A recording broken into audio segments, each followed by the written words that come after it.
All right, guys. So, on top of me being sick and under the weather, I had trouble with my upload yesterday. I was having a little trouble with using the Jubilee video. So, I'm not going to use the video in this episode, but I'm still going to go through all of my thoughts. I know most of you already know what I'm talking about, but if you don't, Amanda Seales went on Jubilee surrounded by 20 Black conservatives. And let me tell you guys, it was jaw dropping how delusional she is. I am not kidding. She is a full blown Black supremacist. She admits to being a Black supremacist and call herself a radical. But let's be clear, she's nothing more than an undercover commie because all these so called radicals are pushing the same tired Marxist garbage.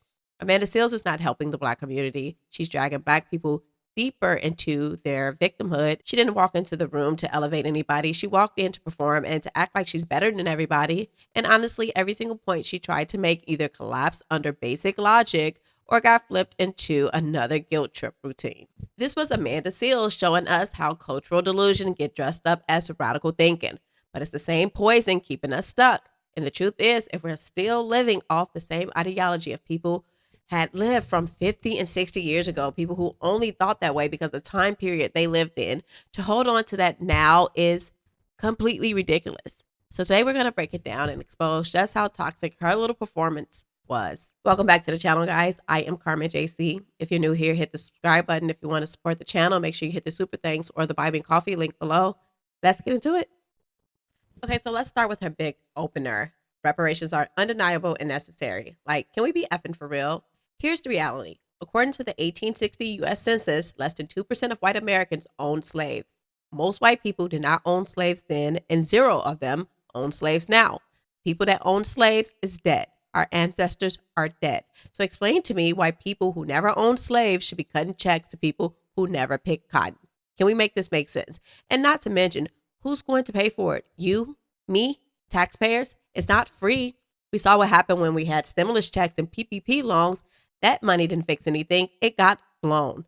Then Amanda wants to throw out this little guilt trip. Well, if you believe in hard work, don't you believe your ancestors should be paid for theirs?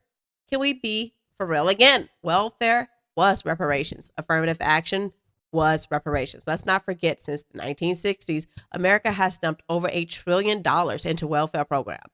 That right there was the payout. That was the reparations. And instead of building on that, too many people got comfortable living off of it. And at some point, the training wheels have to come off. Merit is a part of being American. You have to compete. You have to work. You have to fight like everybody else. No one is cutting checks for free ambition. And let me add one more dose of reality. Amanda might not know this, but every single one of us as Americans is already born into debt. The U.S. is trillions of dollars in debt. So no, we do not need to add more burdens. We do not need more handouts, more freebies. We need more people working, building, contributing, and not sitting back waiting for government checks. And let's be clear, Amanda herself is a descendant of an immigrant. Her mother wasn't even from this country, and that's exactly why people like her latch onto these issues without truly understanding them. They project themselves into struggles that wasn't theirs instead of listening to the people like me and others whose family have been here for hundreds of years, people who actually lived it. When I say I'm not a victim, it is because I've lived it. I know I can do whatever I want in this country. Amanda will look at me in the face and tell me, no, what kind of delusional person does that? Reparations won't fix discipline. Reparations won't raise children. Reparations won't bring fathers back into the household. What we need is stronger families, worth ethic, and accountability. Not another check that keeps us sitting still. Because the way it's looking, if Black people keep acting barbaric and animalistic, we'll be back in chains in no time. And I hate to say it, but just look at the behavior. And if you remember, I played this video of Charleston White a couple weeks ago. Let's go ahead and take a listen. One of them is a race of people who was in bondage and enslaved. Another one is a group of people who is everything that they said those people were, but were not. We are ignorant. Those people wasn't. We're savages. Those people wasn't. We're animalistic. Those people wasn't. We deserve what they got. They deserve what we have. He's exactly right. We deserve what our ancestors went through, and they literally deserve what we have. It is disgusting to see the behavior today. I know they would be disgusted by us. And Charleston White goes on to say, we haven't done anything good in the last 50 years. And I couldn't agree more. Let's go ahead and take a listen to that as well. I ask Black people all the time, you tell me something good about us in the last 40, 50 years. that we can be proud of and take to the ancestors. We've gone backwards compared to where they moved forward to get us here. What have black people done in the last 50 years that they can stand up in the world and say, yeah, we proud, black and proud. We ain't got nothing we can be proud of, homie. I can't think of nothing good black people do today besides play sports. And they play that for white folks good. We ain't good no more. It's some individual good people, but collectively, nigga, we fucked up, tainted, poisoned. And we cannot keep continuing making babies, nigga. This group have to be destroyed, nigga. We have to be wiped out, homie, because of the hearts of this group of black people, homie. We too hateful. We don't even love each other. We don't like white people. We don't like nobody. We have become the new slave master. The white boy used to be mean to everybody. When the white man go to everybody's establishment, what do? He complains, hey, get in here, get me a waitress. Knock his drink on the table, spill shit. Unruly. That's us now, my nigga. Every establishment we go in, we just like that white boy used to be. Now, Candace Owens is going to give us a brief history of slavery, and this is going to be a little long, but I think we should watch it because it is very important. Let's go ahead and take a listen. For a brief history of slavery. Here's the first thing you need to know. Slavery was not invented by white people. It did not start in 1619 when the first slaves came to Jamestown. It existed before then. It did not start in 1492 when Columbus discovered the New World. In fact, when the intrepid explorer landed in the Bahamas, the native Taino tribe hoped that he would help them defeat their aggressive neighbors, the Caribs. The Caribs enslaved the Taino and, on occasion, served them for dinner. Slavery existed in Africa, Asia, and the Middle East. The word slave actually comes from the Slavs of Eastern Europe. Millions of them, all white by the way, were captured and enslaved by Muslims in the 9th century and later by the Ottoman Turks. It was so common that Aristotle simply considered it natural. The slave master model was just how the world operated in the great philosopher's day. Slavery existed during the time of the ancient Egyptians 5,000 years ago. As far back as we can go in human history, we find slavery. Here's the second thing you need to know. White people were the first to formally put an end to slavery. In 1833, Britain was the first country in the history of the world to pass a Slavery Abolition Act. They were quickly followed by France, who in 1848 abolished slavery in her many colonies. Then, of course, came the 13th Amendment in the United States Constitution. After centuries of human slavery, white men led the world in putting an end to the abhorrent practice. That includes the 300,000 Union soldiers, overwhelmingly white, who died during the Civil War. Now, am I saying that this makes white people better than anyone else? Of course not. My purpose here is to simply tell the truth, and the truth is that human history is complicated. No one, regardless of skin color, stands guiltless. Yet today we are never told to consider the murderous Persian Empire or the cannibalism of indigenous tribes of North and South America or the heinous actions under the imperialistic Muslim, Chinese, Mongol, or Japanese empires, to name just a few. Instead, we're told that slavery is a white phenomenon. And like all persistent lies, this lie spawns a bunch of other lies. On social media, I come across extraordinary depictions about how Africans lived like pharaohs before Europeans came and laid waste to their paradise. I wish any of this were true, but it's not. It's a fantasy.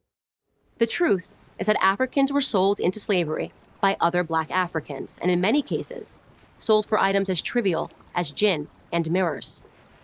Whites didn't go into the interior and round up the natives. They waited on the coast for their Black partners to bring them Black bodies. The stark reality is that our lives had very little value to our ancestors. Here's the third thing you need to know. If you think slavery is a relic of the past, you're wrong. There are some 700,000 slaves in Africa today, right now. That's the lowest estimate that I could find.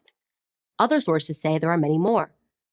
For context, that's almost twice as many slaves as were ever brought to the United States. Child soldiers, human trafficking, forced labor, these are the conditions that currently exist within the same sub-Saharan region where the transatlantic slave trade originated. Black victimhood is nothing if not profitable. It elects politicians and funds racial grievance groups.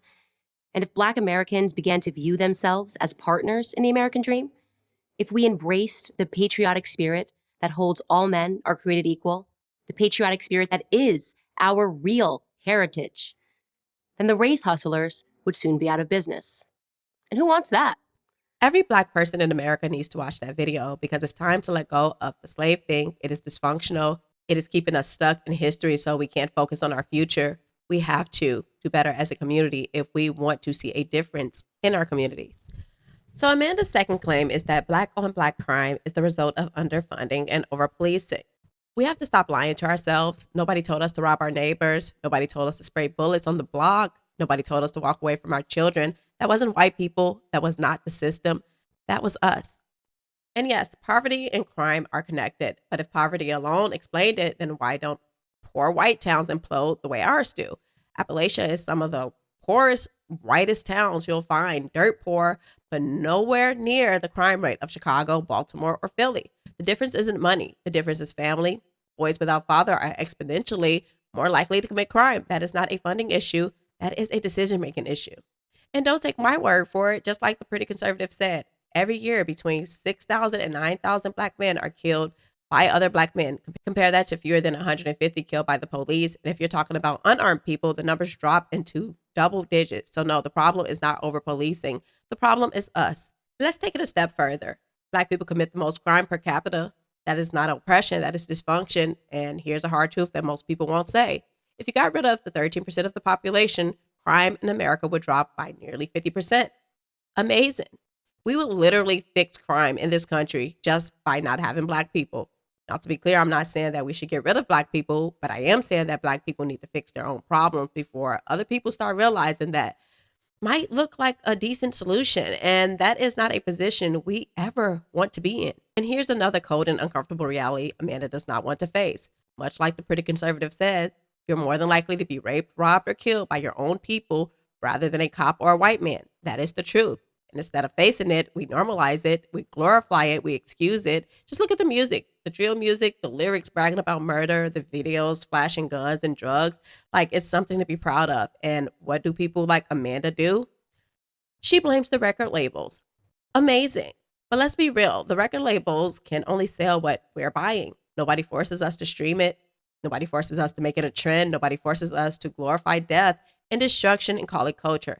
That is us. And at the end of the day, accountability cannot mean blaming some invisible system. The receipts are clear. We tear down our own communities, we kill our own people, and then we celebrate the soundtrack to the destruction. Until we face that mirror, nothing, absolutely nothing will change. And just so you guys know, our ancestors were resilient despite everything that happened to them. And that's what we need to be. We can't just be like, oh, but systemic racism. Even if there is systemic racism, you have to be resilient through it. So Amanda's third claim, systemic racism isn't just a theory, it's our lived reality backed by facts, stats, and data. Amanda can say facts and stats all she wants, but reality does not back her up. Nobody denies history, but we're in 2025. It's not 1865, not 1965.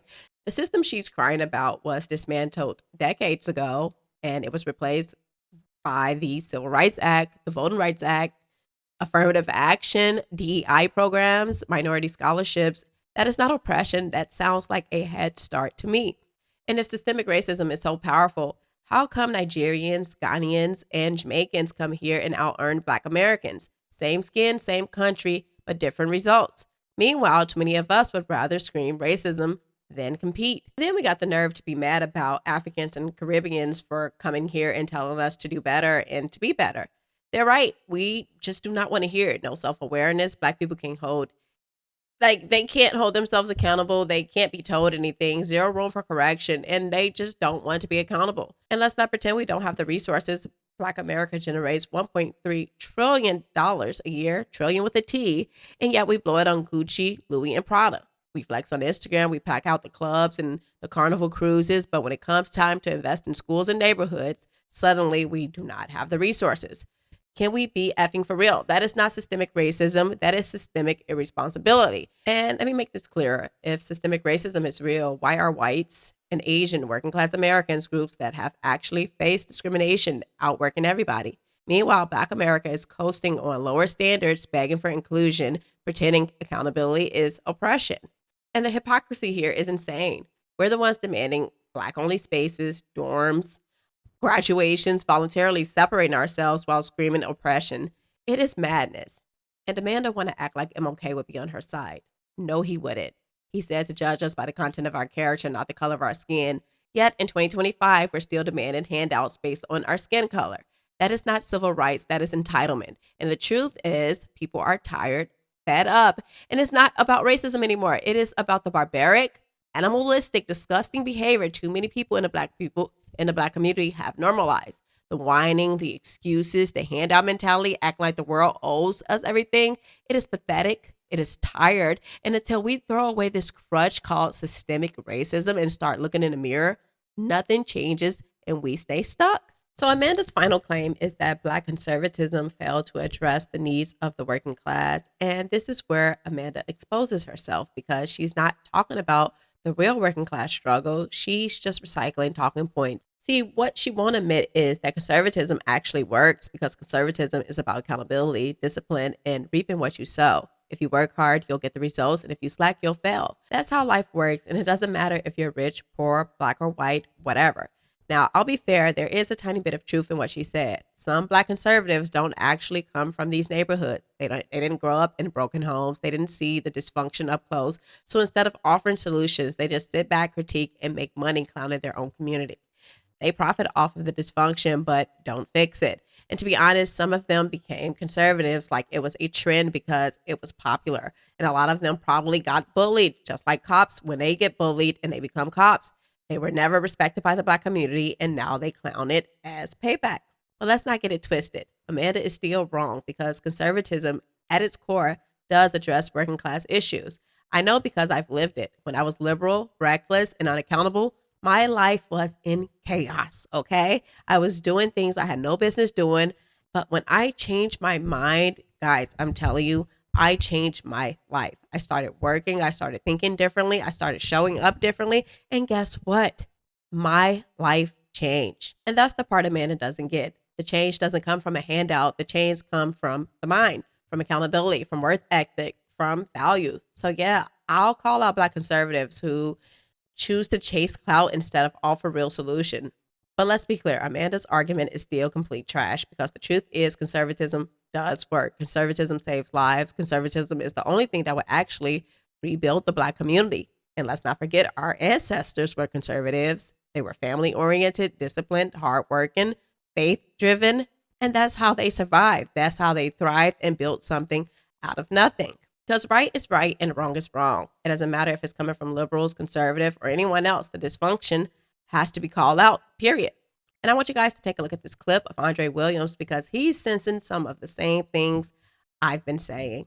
Go ahead and take a listen. Black conservatives. A lot of these Black conservatives are not serious about change whatsoever. I'm a Black man who happens to be conservative. I'm a Republican who happens to be Black. My identity does not revolve around being conservative. It revolves around the ideas and the beliefs that I hold as an individual. Many of the people you see calling themselves Black conservatives are only that because it's trending. It's not because they have conservative values or the environment in which they grew up made them conservative. I grew up in Detroit. My environment made me conservative. I grew up in a conservative household here in Detroit, a Democratic stronghold. Most of these other people are suburban Black kids that got bullied as Black liberals and became conservative because of that.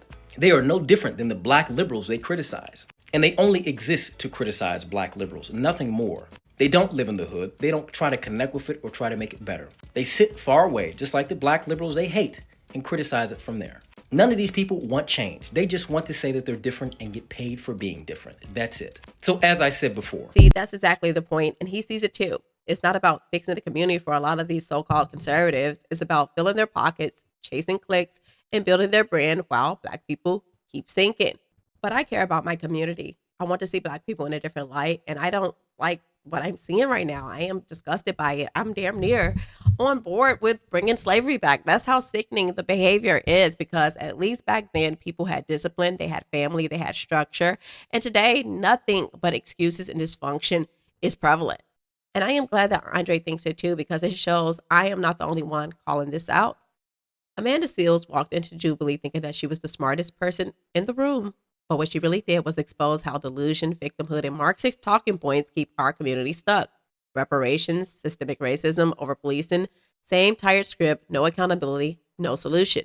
And honestly, I think she was shocked. Like, she was really shocked at the level of accountability that was coming out of people's mouth. You can see it all over her face. Like, no, how dare you think for yourself? How dare you say you're not oppressed? You're definitely oppressed. That is the energy that she gave off.